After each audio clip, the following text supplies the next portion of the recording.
Welcome back to the job site. In this video, I'm going to be showing you the correct way to do pocket holes in MDF, and essentially it's the same way that you would pocket hole anything, but I have been asked this question a few times from people who have tried to do pocket holes in MDF and struggled with it and had it split on them. So I'm going to show you how to avoid that. And like I said, this is the exact same way that I would pocket hole any hardwoods as well. But there's just one tool that you need, and it's called a face clamp. So what I'll do now is I'll go ahead and pocket hole the MDF and then show you how we get it to connect without splitting. What I have here is I'm going to use the Craig, and I'm just going to use this one. I have a Porter cable right here, but it's out of service because there's a nut in there that fell out, and I've got this clamp and it's not really working too good today.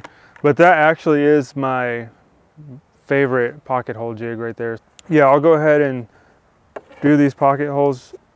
This is 1x4 MDF, so it's 3/4 by 3.5.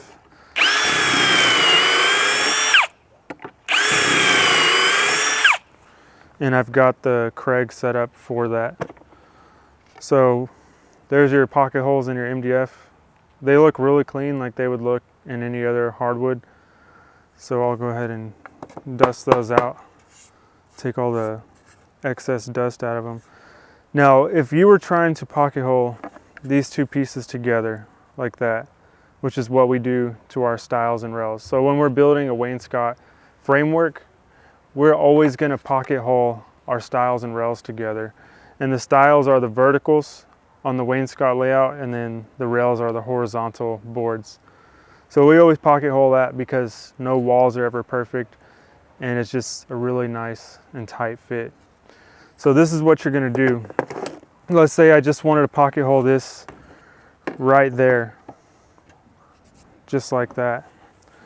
All you're going to do is take your face clamp. I'm using the Craig Automax. This is the face clamp that I like using now, and these have been out for a while, but I just picked this one up like last week, and I don't know what I was thinking. I should have had this thing for years, but I used to use this one. This is just a standard face clamp, and this thing is a pain to use because you set it, and it just, any little movement in this tensioner right here, this screw, it just messes up the tension on the material, and you always have to adjust it. And then to take it off of the material is just a pain too, because it snaps and pops and it slaps your hand. This thing is really annoying, but the only reason I have this is because it came with that Porter cable over there. So we just keep it around now. But this automatically adjusts to any thickness, and this is all I'm going to use from now on. So we'll take that piece that I put the pocket holes in, and we're just going to randomly do it on this board here. This is how we do it.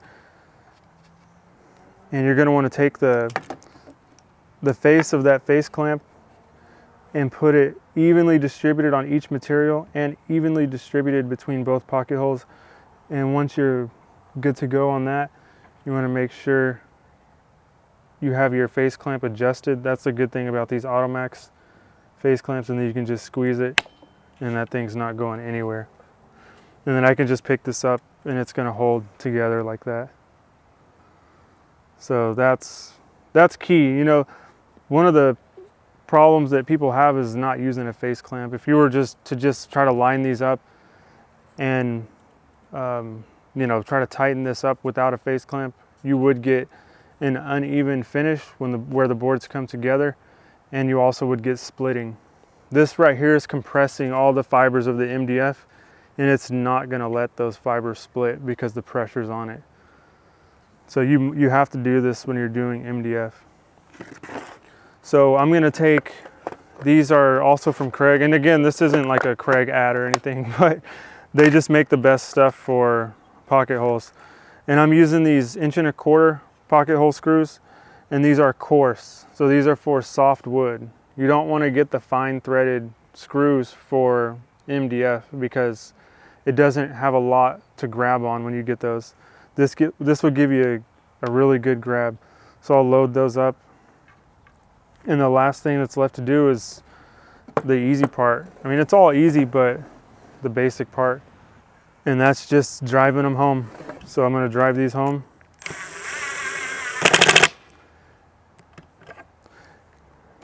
And I like to use an impact because you can hear it. You can hear the impact click.